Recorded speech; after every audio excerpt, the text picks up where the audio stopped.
السلام علیکم، میں ڈاکٹر رؤف رانا اپنے ڈیجیٹل چینل پر آپ کو خوش آمدید کہتا ہوں۔ ابھی ڈیجیٹل میڈیا سے ایک پوسٹ میری نظر سے گزری ہے جو کہ ہائیڈرلین سیرپ کے بارے میں ہے کہ ہائیڈرلین سیرپ جان لیوا ثابت ہو سکتا ہے۔ اس سٹوری میں یہ بتایا گیا سوشل میڈیا کی سٹوری میں کہ ایک خاتون نے ہائیڈرلین سیرپ اپنے بچوں کے لیے خریدا اور انہیں دینا چاہا۔ بچے چونکہ سیرپ نہیں پی رہے تھے تو ماں نے اس کو دودھ کے اندر ڈال کر پلایا اور بچے دوا پینے کے بعد سو گئے، لیکن اگلی صبح اٹھے نہیں۔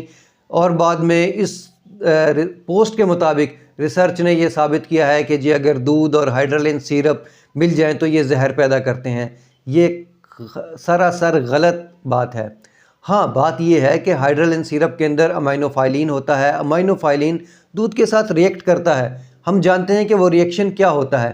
اگر اس دوا کو ہائیڈرلین کو دودھ کے ساتھ پی لیا جائے تو اس کی ایبزارپشن کم ہو جاتی ہے، اس کے جذب کرنے کی صلاحیت کم ہو جاتی ہے، لیکن وہ زہر نہیں بنتا۔ اس لیے میں آپ سے درخواست کرتا ہوں کہ اس پوسٹ پہ اگر آپ کی نظر سے گزرے تو پریشان نہ ہوں، کیونکہ دودھ کے ساتھ ہائیڈرلین سیرپ امائنوفائلین کوئی ریئیکٹ نہیں کرتا جو کہ جان لیوا ثابت ہو۔ ہاں، ریئیکشن یہ ہوتا ہے کہ اس دوا کو دودھ کے ساتھ نہیں دیا جاتا اور یہ لکھا جاتا ہے کہ ڈائٹری کوئی بھی پروڈکٹ ہے، دودھ، دہی یا ڈائری کی کوئی بھی چیز ہے، اس کے ساتھ اس دوا کا استعمال نہ کریں۔ اس دوا کا استعمال اس لیے نہیں کروایا جاتا کہ دوا کی ایبزارپشن کم ہو جاتی ہے، اس کے جذب کرنے کی صلاحیت کم ہو جاتی ہے۔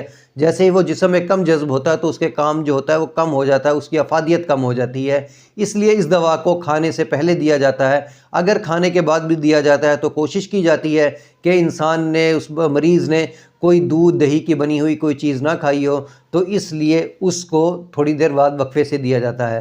اب شاید پوسٹ کرنے والے نے اس کا کنٹرا انڈیکیشن دودھ کے ساتھ دیکھ لیا ہو اور اس کو صحیح طریقے سے پڑھا نہ ہو، اس لیے انہوں نے یہ ایک سٹوری بنائی ہے۔ یہ ایک سٹوری ہے، اس پہ کسی قسم کا پریشان ہونے کی ضرورت نہیں، نہ ہی کان دھریں۔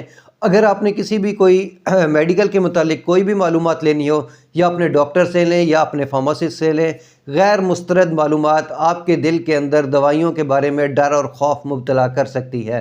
مجھے امید ہے کہ میری یہ معلومات آپ کے لیے فائدہ مند ہوگی۔ اللہ آپ کو اور آپ کے تمام اہل خانہ کو صحت والی زندگی عطا کرے۔ اللہ حافظ۔